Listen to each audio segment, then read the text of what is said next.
This is Tim Willis with a face made for radio and a voice made for newsprint, and this is ClickFunnels and ClickDesigns. And tonight we're going to be looking at ClickDesigns and looking particularly at backgrounds. And so what we're doing tonight is continuing our series on the categories and ClickDesigns that are on this toolbar right here. And when we stopped last time, we stopped at illustrations, and we're going to go straight to backgrounds, and we'll go ahead and click on that after we make sure up here on this top toolbar that it says templates and not my designs, because my designs will only show you the things that you created and not all your choices. So let's go ahead and click on backgrounds, and we can see the backgrounds that ClickDesigns has provided for us from the library. To tell you the truth, I'm not particularly impressed with these. I mean, they're okay, and if they're useful to you, go ahead and use them, but I'm just never have liked them all that much, which is not a problem because there's more than one way to skin the background cat in ClickDesigns. But we'll go ahead and load one of these up and take a look at what's going on. Alright, let's go ahead and take a look at this one here. And as usual, you can click the heart to favorite a design. You can click on the preview to see a bigger image of it, or you can just click on the edit icon and it'll load up the template in the editor.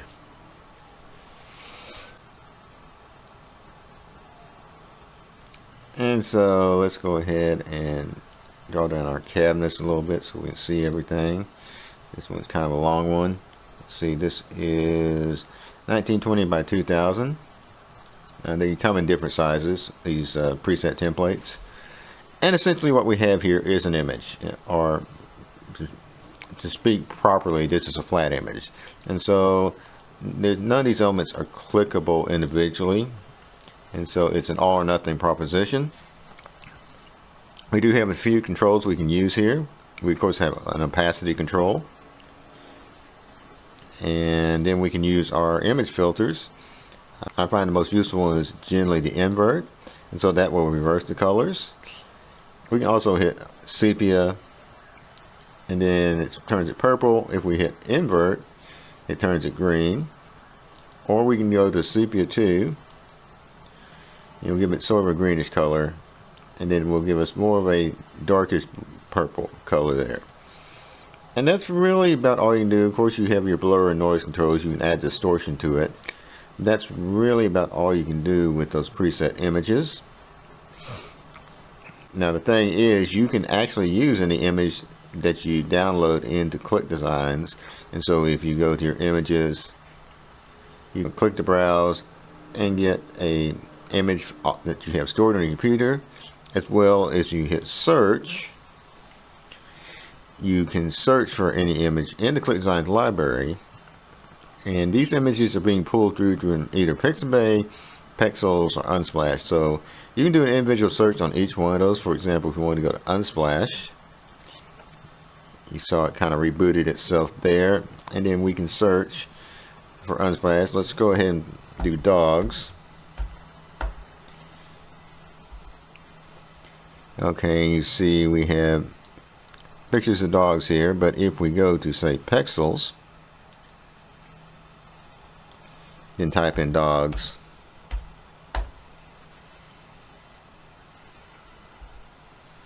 we get a different set of results. So you might want to try each of those royalty-free sites.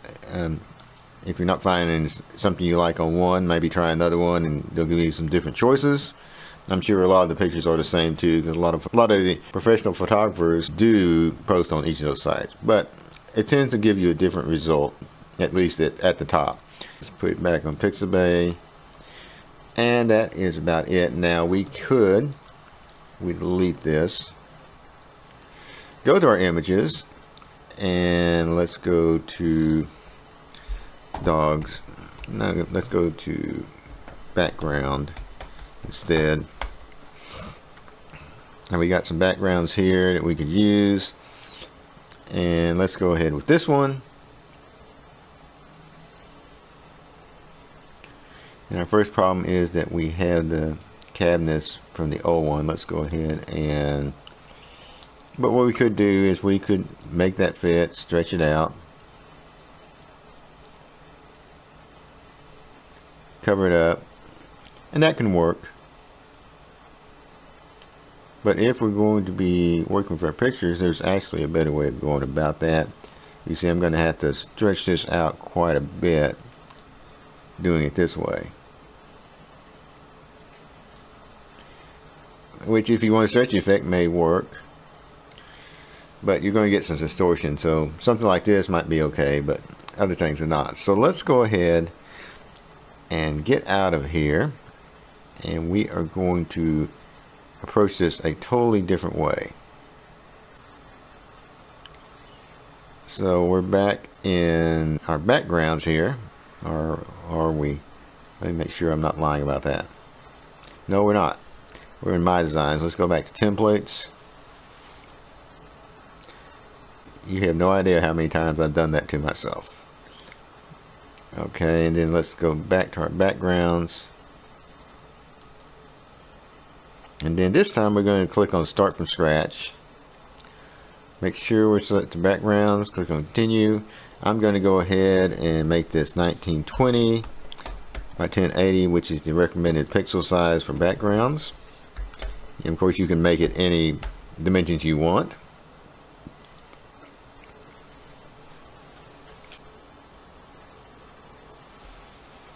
And what that's going to give us is a transparent background. Let's go ahead and reduce that just a bit so that we can see everything. Okay, so if we click on the left hand side where it says background, it's going to give us three choices on this: tabs, color, gradient, and image. So let's start off with the color, and this is just a standard color palette. You have some preset colors here. You can use your color mixer to adjust things to whatever you like, or you can just type in a color as a hex code. So I'm just going to type a number at random here, and 23B76A gives us a green color. And then of course you have your opacity control here as well. And so that's one way of doing things. Let's go ahead and make it transparent again. Now back to our images. I showed you what would happen if we do that by itself. Now I do want to point out that if we go to the library and we scroll down, there is a section called backgrounds. And there's a lot of floral type things, which isn't really my style. But if you go down a couple clicks here, they've got these retro neon looking ones that I kind of like. But you see, we have the same problem as before, is it doesn't fill the whole canvas, and we would have to stretch things out to make it fit. But we have a better way of doing that, if that's one of the pictures you want to use, or one of the pictures from the image library.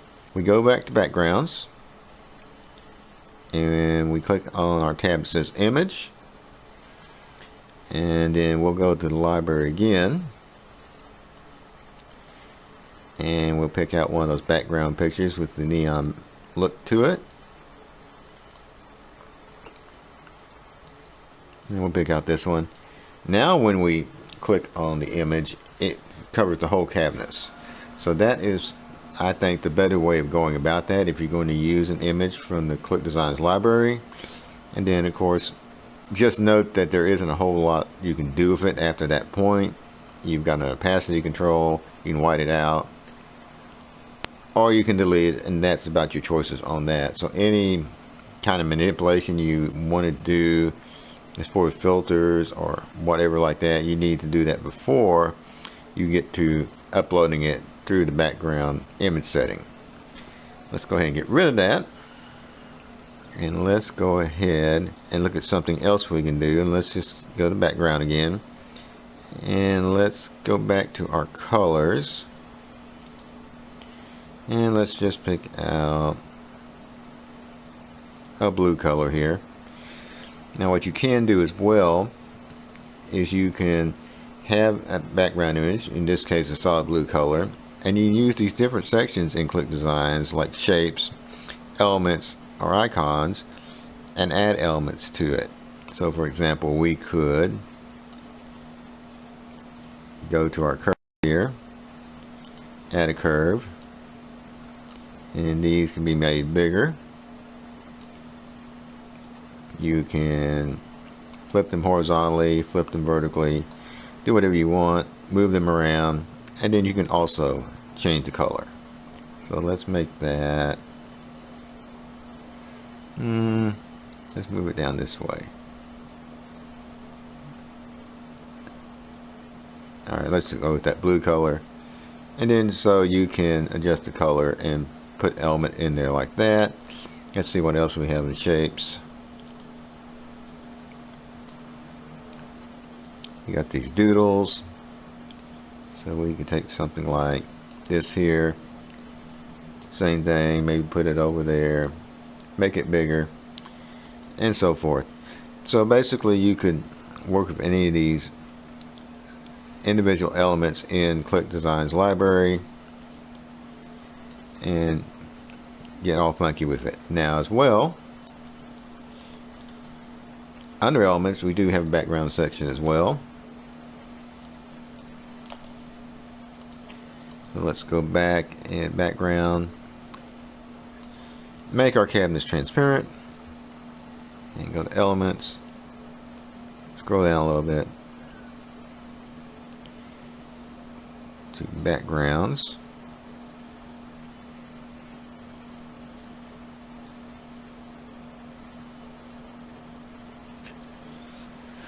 It always disappears when I'm looking for it.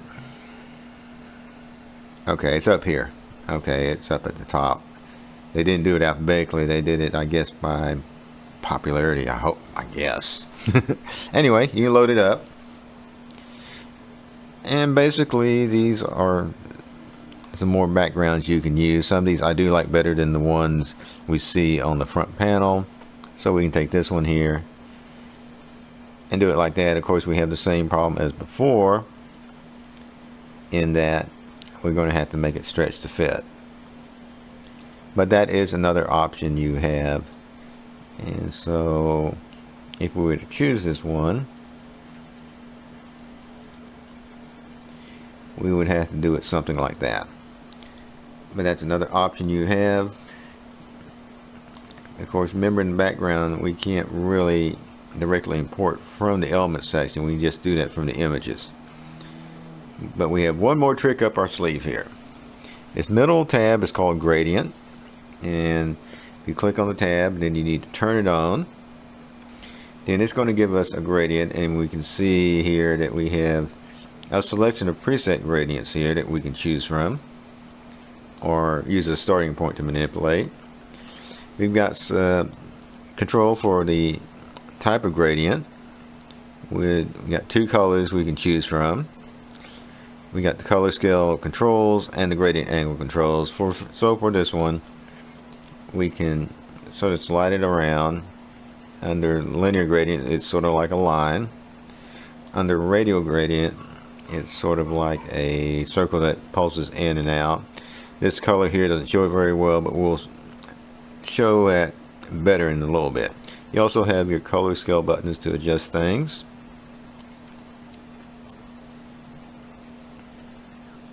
And then you can change to any of these presets. But what you can do as well, besides just using the presets, is you can add any color you want here. So let's go to my favorite site for color palettes and colors, which is called colors.co. And I'm already in the colors section here, so let me go back to the front and show you how I got there, because there's a lot of stuff on the Coolers website. So if we go to tools, list of colors, that's going to bring us up here where we can select a basic color. Like we will go with blue in this case, and then you have a bunch of swatches down here that generally it gives you a fairly robust selection. So let's go with something here.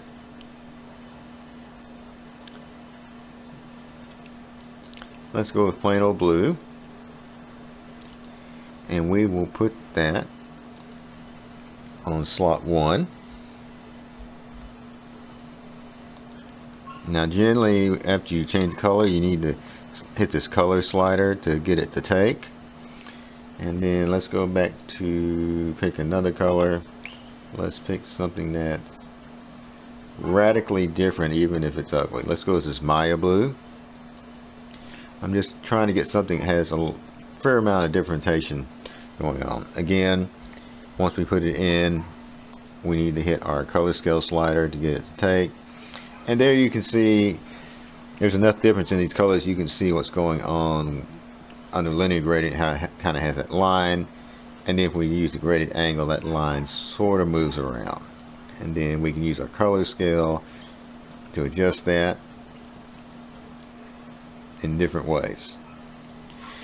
Then the other thing is we have the radial gradient, and now we can see that circle image in the radial gradient better.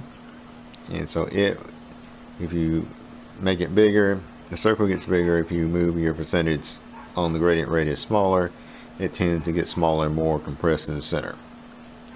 And so that's a way of working with gradients within ClickDesigns if you don't want to have to search around on the internet for a gradient. And then when you're done, you can just turn it off if you don't want it and make a different kind of choice. And so that is pretty much it for backgrounds in ClickDesigns. Give us several choices we can work with here when it comes to making backgrounds. So that's about it for backgrounds in ClickDesigns, and we have a couple of different ways of doing them. And so that's really all I wanted to show in this video. And my name is Tim Willis. I'm a certified ClickFunnels funnel builder, and I make tutorial and demonstration videos on ClickFunnels, ClickDesigns, and other useful tools for funnel hackers and funnel hacking. And that is the video for tonight. I'll talk to you later.